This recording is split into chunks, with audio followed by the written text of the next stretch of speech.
Welcome back to STEM Online Academy. My name is Jason. Today we're going to be looking at a very interesting integral. Okay, this integral here. Okay, so this integral right here, highlighted in asterisk, has one useful substitution. Most students see this integral and start guessing. They see a logarithm in the denominator or square, and they start thinking, "Oh, wait a minute.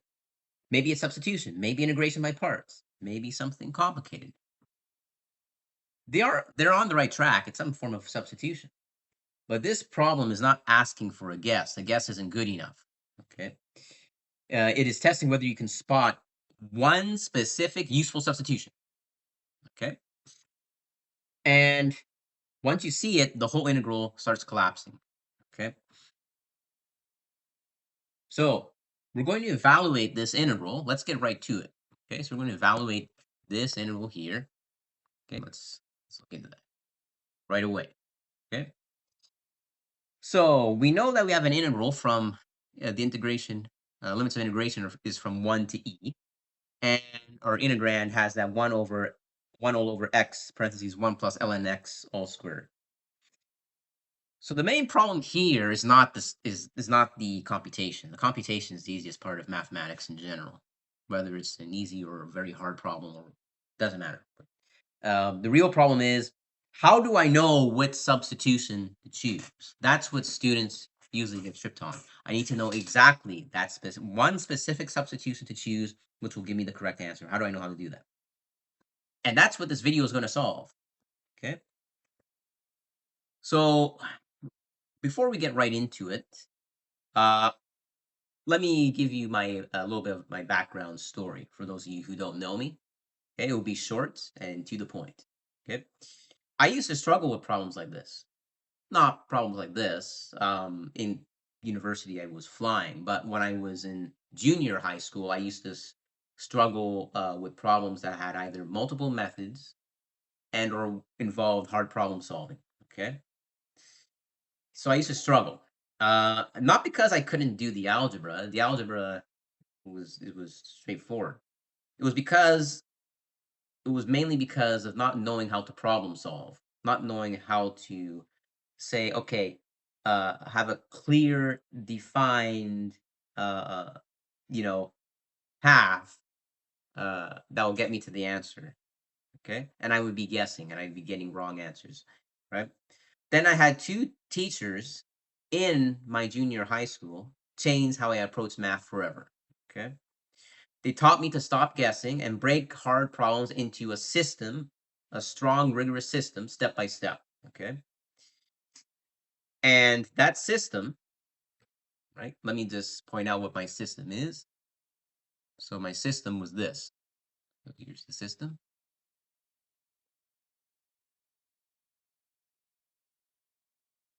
My system is this. Okay. My system is visualize. Okay. So we're going to visualize first. And it doesn't always mean geometrically visualize, but visualize how you're going to approach the problem. Okay. So visualize. Then we're going to model.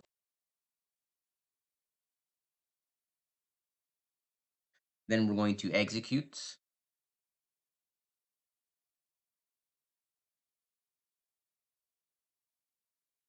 And then we're going to verify.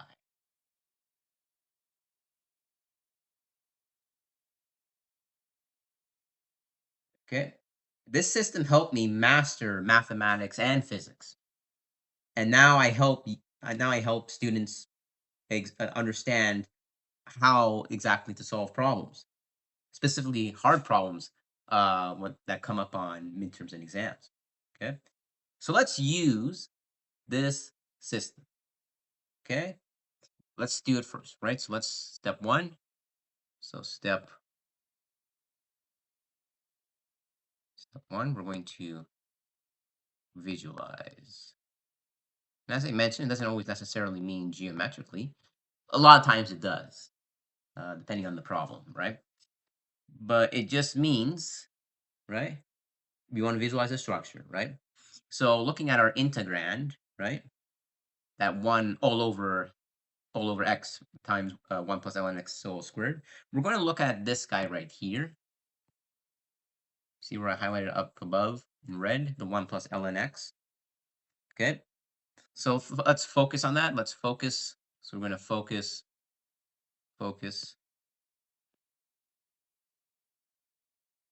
on this guy right here, the 1 plus ln x. All right, you can see that right there. Now this expression is sitting on a square.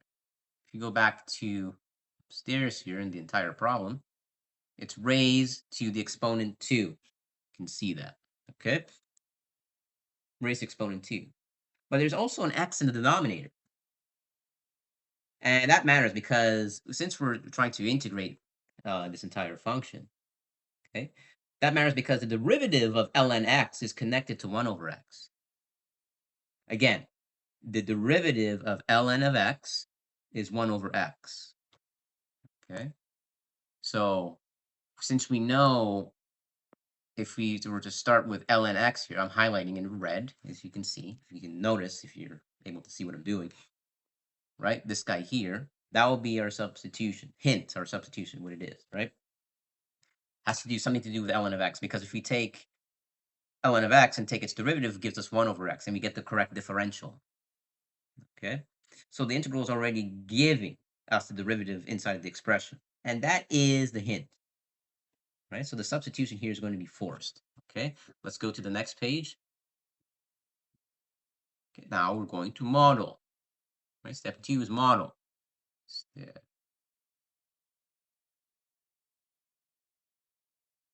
2, we're going to model.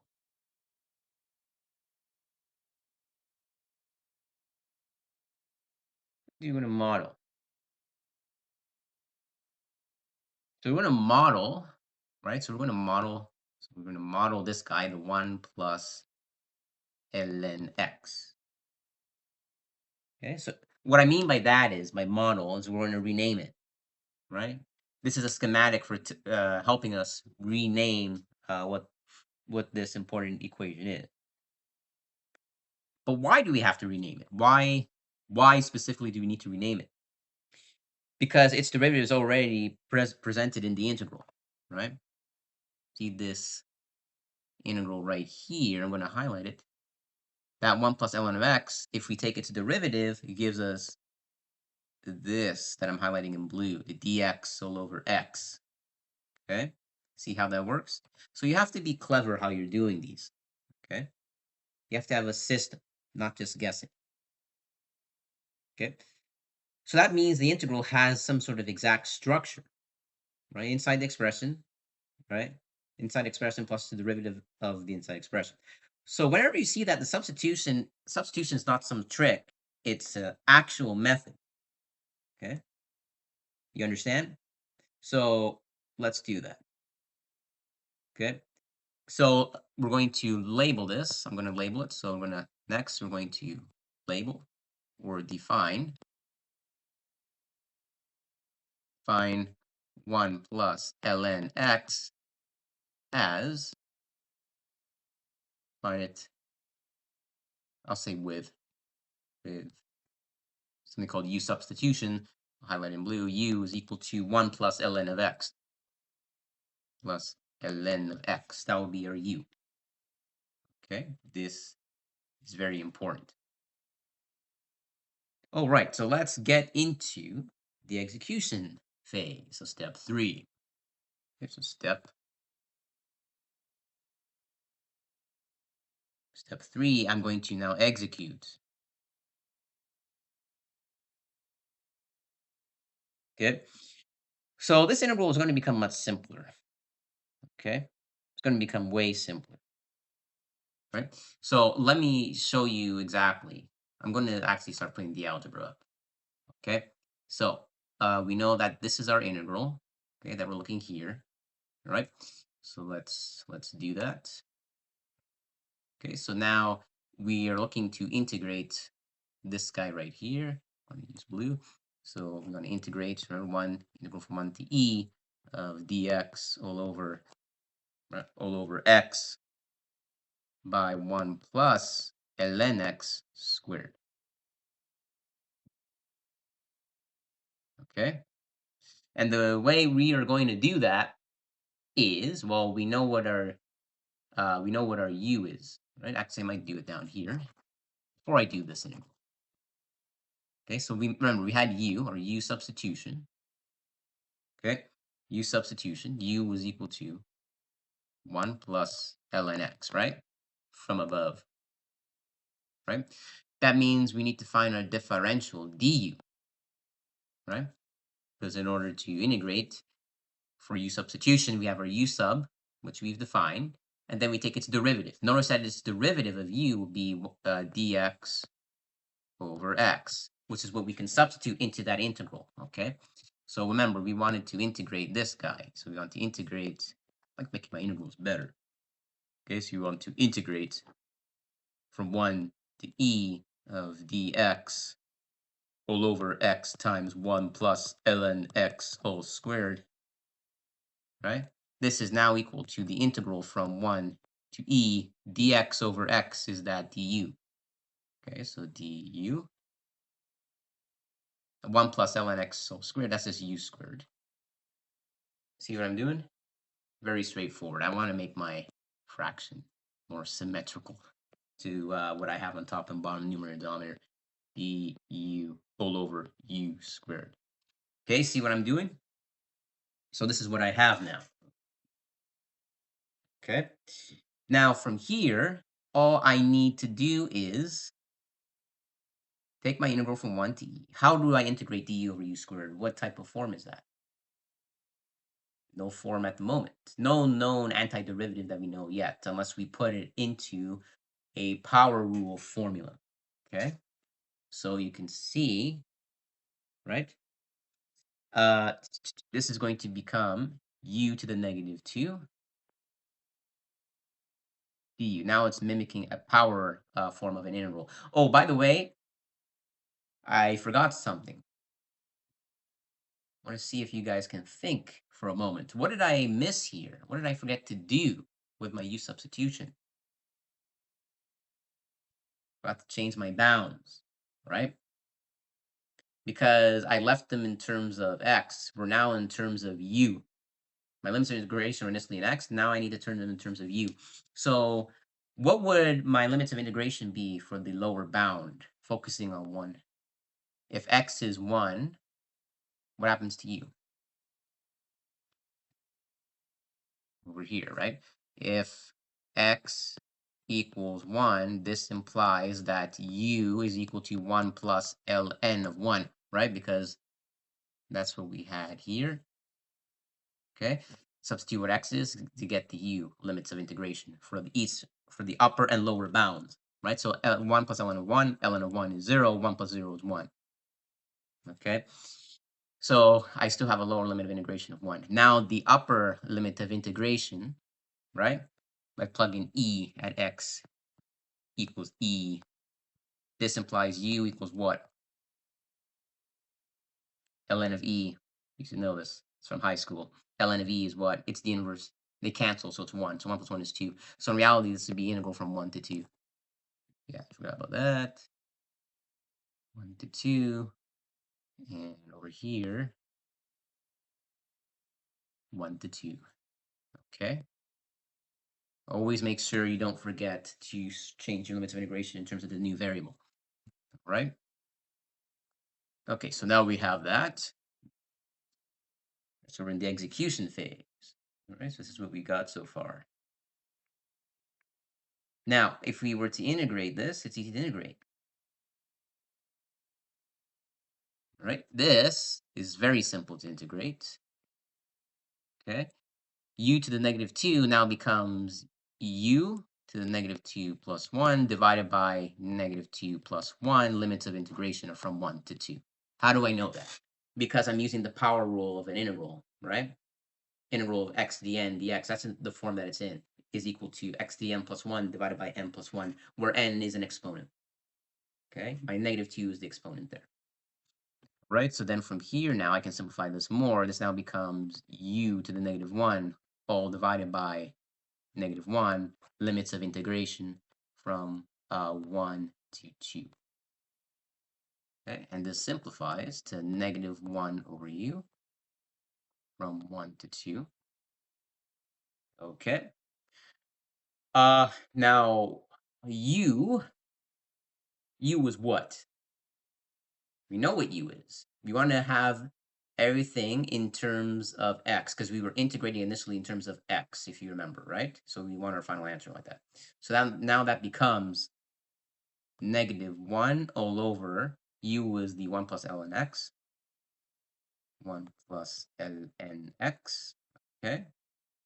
And limits of integration from 1 to 2. Okay.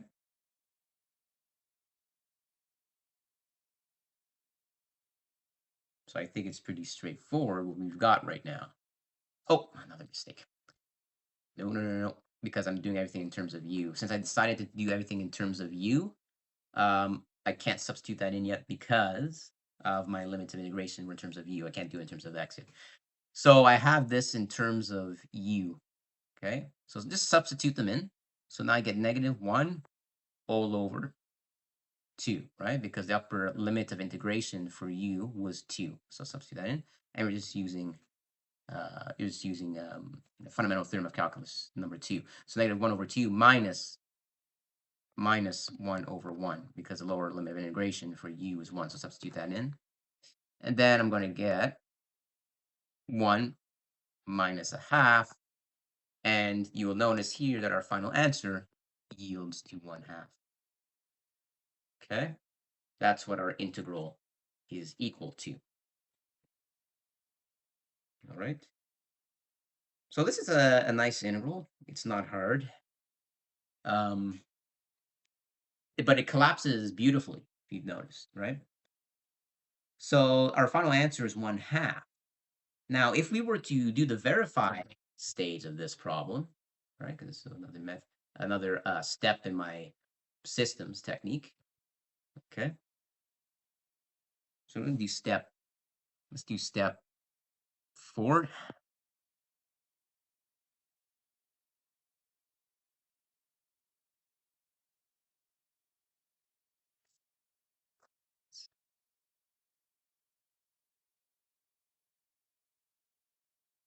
I'm going to verify now. Let's verify.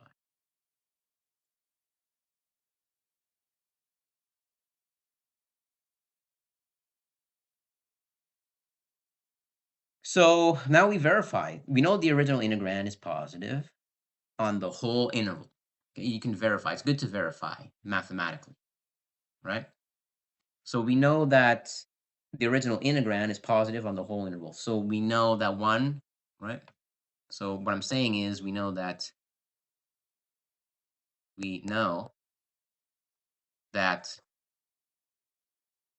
let's define it as f of x. F of x is equal to 1 all over x parentheses 1 plus ln of x. That's the integrand I'm talking about inside the integral, is always strictly greater than 0, right?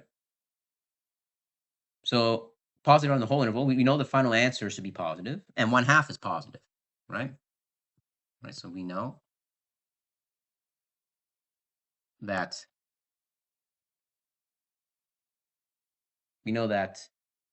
uh, the final answer should be positive.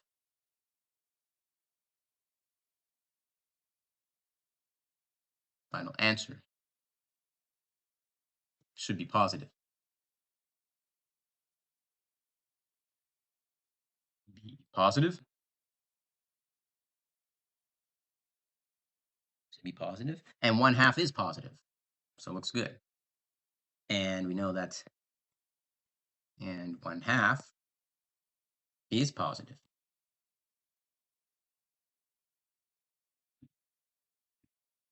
And also the interval is not huge, right? The denominator is never 0, so a clean answer like this makes sense. So an important exam habit, so that's our verification phase, right? Important exam habit is do not just get an answer. Make sure that it makes sense, logical sense, right? Make sure that you're able to verify its sensibility. Okay. All right. So why was this method forced? What do I mean by forced? Well, I mean by force is by using a substitution method. Okay, why was it forced? This integral was not hard because of the computation. Again, I always bring that up. The hard part for integration, right? It was hard because students have to recognize specifically what substitution they're using, what the structure is, right? The expression 1 plus ln x is this, it was the main object, if you think about it, right? But the factor of that 1 over x that I've highlighted it in blue in the integrand, right, told us something about its derivative was already present. So the substitution is easily, common sense would automatically tell you that if you know your derivatives really well, right, that we have a hidden derivative highlighted in blue here in the integrand, dx over x. So it made sense to use 1 plus ln x as our u sub, and then the differential of u will be the dx over x, right? That's why the substitution's forced, right? And that's a major exam skill, right? So you don't want to ask what trick should I try. You want to ask what structure, what hidden structure is the integral giving me? Okay? Right? So the final takeaway for the problem, right? As we said, right, our answer, right? So our answer for this integral was 1/2. Okay? That's the key takeaway. When an integral contains an inside expression and its derivative is nearby, substitution is not a guess. It is a method uh, the problem is asking for. Right? If you see that hidden structure, that hidden derivative there, then you know that there's some sort of u sub that you need to use. Okay. All right, that is it. So if you understand integration in class, but for some reason you're freezing up when it comes to the midterms and exams, when I ask you to choose the method, I want you to download my free guide that will be in the description below for this video. I have a free guide that can help you. It's called 7 Hard Calculus Exam Traps. It will be very handy. Okay, it's good to have it. Right? The link will be below. And if you want help applying this system to your own midterms, final exams, uh, you can use my coaching link below. I offer coaching sessions. Okay. So comment substitution if you want more hard calculus integration problems. Don't worry, there'll be more problems on the way. I'm going to try. It's hard to do. I'm going to try to do 3 times this week. Hopefully you'll do 3 times. Back-to-back sessions. Okay. On YouTube. And the problems are going to get more interesting. Well, they're always interesting, but so if you enjoyed this, to my subscribers, please I really appreciate you being a part of the STEM Online journey, right? It's really handy. I'm trying to change lives here, trying to make uh, the hardest math problems become easier for university students. For new people, it will help if you found this helpful. Like and subscribe, right? It really helps the channel, and I'm all about helping you guys. Um, so yes, please like and subscribe, and let's let's change the lives of students when it comes to education. Have a great day, guys. Bye bye.